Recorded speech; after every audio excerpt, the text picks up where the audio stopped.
আমাদের নবী দরবারে যেতে রাজি, এই পুরা পৃথিবীটা ছাড়তে আমি রাজি আছি। আর মুসলমান নবীর উম্মতের দল ওই সময় আব্দুল জাদ্দাদ দিয়ে বলেন, যা যা বাড়ি থেকে বাইরে হয়ে যা।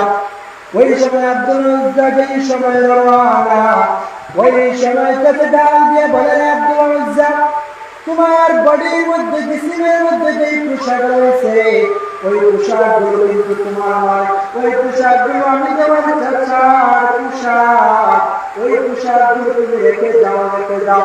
ওই সময় আব্দুল উজ্জা এক করে যেই সময় সব পোশাক রেখে দিল, মাত্র একটা কাপড় হয়েছিল দেশখানটা দেখার মতো। ওই সময় আব্দুল উজ্জা ডাক দিয়ে বলেন, যা এই যে চিত্র যে কাপড়টা দেখা যায় দেশখানটা ঘুরিয়ে রাখছো, এটাও কিন্তু তোমার কাপড় নয়, এটাও কিন্তু আমি চাচায় কিনে দিছি, এটাও তোমার খুলিয়ে রাখতে হবে। চাচার উদ্দেশ্য হলো বাকিটা তোমার যদি উন্নত হয়ে যায় তুমি তো যাইবে না মোহাম্মদের দরবার ছাড়বা, কিন্তু আমার আব্দুল উজ্জা আমার নবীরকে বলবো পাগল, আমার নবীরকে বলবো আশিক। ওই সময় আব্দুল উজ্জা ডাক দিয়ে বলেছে, আপনি মনে করছেন যে আমি হয়তো উজ্জার কারণে শরমের কারণে আমি কাপড়টা তুলব না আর আমার নবীর দরবারে ছাড়িয়ে দিব? না চাচা, না,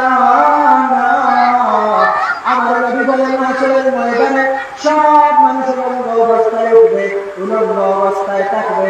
ওই সময় কি হালাত যদি আমি আব্দুল্লাহ যদি জাহান্নামী হয়ে যাই, উলঙ্গ অবস্থায় ওই সময় জাহান্নামে ডুববো, আমি ওই আগুন সহ্য করতে পারবো না। ওদের আজকে এই দুনিয়ার সরল সরল নয়, এই দুনিয়ার লজ্জা লজ্জা নয়।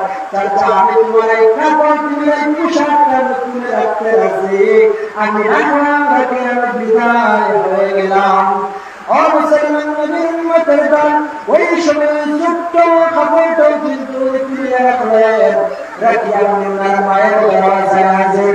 মায়ের গিয়ে ডাক দিলেন, তুমি তো আমাকে গর্বের ভিতরে রাখছো বাবা, 10 মাস 10 দিন পেটের ভিতরে রাখলেন, 2 বছর যুদ্ধ পার করাইলেন, আমার যেই সময় গর্বের ভিতরে রাখলেন বাবা, খামের মধ্যে তুমি বললেন, যে সময় আমি সন্তানের মাথা দিয়ে ধাক্কা মারলাম, ওই সময় তুমি মায়ের বাপের পেটটা রাখিয়ে তুমি উঠিয়ে গেলায়, বলতে পারলে না। 2 বছর পর্যন্ত দুধ পান করলেন আবার আমার পেশাব পায় না, তুমি সাফ করলাম। আজকে তোমার সন্তানের এই হালাত, ও মা, আমি আমার নবীর দরবারে যাইতে চাই, শুধুমাত্র একটা কাপড় দাও, যে কাপড়টা দিয়ে আমি লজ্জাস্থানটা ঢেকে রাখতে পারি। মার চোখ দিয়ে পানি পড়ে জমিনের ভিতরে, মা বললেন, সন্তান আমি তো তোমার মা, আমি তোমার গর্বের ভিতরে রাখছি, আমি জানি একটা সন্তান গর্বের ভিতরে রাখা কতটুকু কষ্ট। একটা মেয়ে ছাড়া, একজন মহিলা ছাড়া কেউ এই কথা বলতে পারবে না। ওই পেটের ভিতরে একটা সন্তান দেখা কত যে কষ্ট, এটা দুনিয়ার কোন পুরুষ মানুষ বলতে পারবে না। ও মুসলমান নবীর উম্মতের দল, মনোযোগ দিয়ে শুনলে বান্দা, ওই সময় মায়ের চিত্রের কাপড় দিলেন, ওই কাপড়টা যেই সময় আব্দুল উজ্জা লাগাইয়া মায়ের বললেন, মা বিদায় দাঁড়াও, আমি চলে যাচ্ছি আমার নবীর দরবারে। কান্দার মতো নবীর দরবারে গিয়ে নবীর বারান্দায় বসে রইলেন আব্দুল উজ্জা। নবী তাহাজ্জুদের সময় উঠলেন তাহাজ্জুদ পড়ার জন্য, দরওয়াজা খুলে যেই সময় বারান্দায় আসলেন, আসার পর আমার নবী সাইয়েদা কে একজন বসে আছে। আমার নবী বলেন, কে তুমি এত ঠান্ডার ভিতরে এইভাবে বসে আছো? ওই সময় আব্দুল্লাহ ডাক দিয়ে বলে, ইয়া রাসূলুল্লাহ ওয়া ইয়া হাবিবাল্লাহ, ওগো আল্লাহর রাসূল, আমি হলাম আব্দুল্লাহ। আমার নবী বলেন, কোন আব্দুল্লাহ? ওই সময় আব্দুল্লাহ ডাক দিয়ে বলেন, ওয়া ইয়া রাসূলুল্লাহ ওয়া ইয়া হাবিবাল্লাহ, কিছুদিন আগে যে আপনি আমাকে কালিমা পড়ে মুসলমান বানিয়ে দিয়েছিলেন, আমার নাম ছিল আব্দুল উজ্জা, আপনি পরিবর্তন করে আমার নাম রাখছেন আব্দুল্লাহ। আমি সেই আব্দুল্লাহ। আমার নবী বলেন, আব্দুল্লাহ তোমার এই হালাত কেন? তুমি তোমার ধনী বাবার সন্তান, তোমার তো পোশাকের কোনো অভাব নাই, আজকে কেন তোমার এই হালাত? ওই সময় আব্দুল উজ্জার বাদ দেবেন, ইয়া রাসূলুল্লাহ ওয়া ইয়া হাবিবাল্লাহ, ও আল্লাহর রাসূল, আপনার দরবারে আসার কারণে, আপনার দরবারে আমি আসি জন্য আমার চাচা এইভাবে বলছে লম্বা ঘটনা। তখন আমার নবীর চোখ দিয়ে পানি পড়ে, আর আমার নবী আব্দুল্লাহকে আমি এদিকে আয়েশাকে ডাক দিলেন, আয়েশা আমার ওই চাদরটা দেয়, চাদরটা দেওয়ার পরে আব্দুল্লাহকে বললেন, আমি তোমাকে হাদিয়া দিয়ে দিলাম।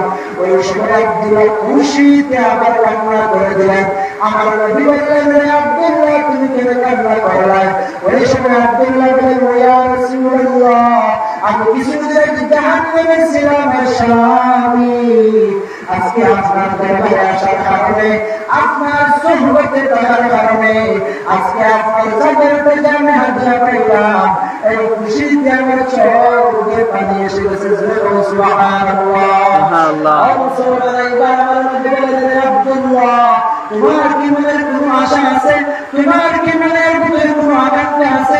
ওই সময় আব্দুল্লাহ বলে, ইয়া রাসূলুল্লাহ ওয়া ইয়া হাবিবাল্লাহ, ও আল্লাহর পয়গম্বর, আমি শুনেছি শহীদ হলে নাকি ওই শহীদের মর্যাদা আছে, এবং যারা শহীদ হয় ওদের নাকি মৃত্যুর কষ্ট হয় না। আমি চাই শহীদ হতে। আমার নবী বলেন, ঠিক আছে। কয়েকদিন পরে একটা যুদ্ধের জন্য পাঠাইলেন, কিন্তু এই যুদ্ধটা হয় নাই। আবার ঘুরে আসলেন সাহাবায়ে কেরামরা। হঠাৎ রাস্তার মধ্যে আসার পর আব্দুল উজ্জা হঠাৎ আর এই জ্বরে আব্দুল উজ্জার সাথে এই সময় সাহাবায়ে কেরামরা আব্দুল্লাহ লাশটা নিয়ে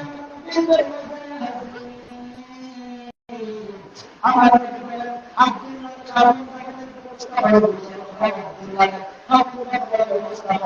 আমি নবী নিজেই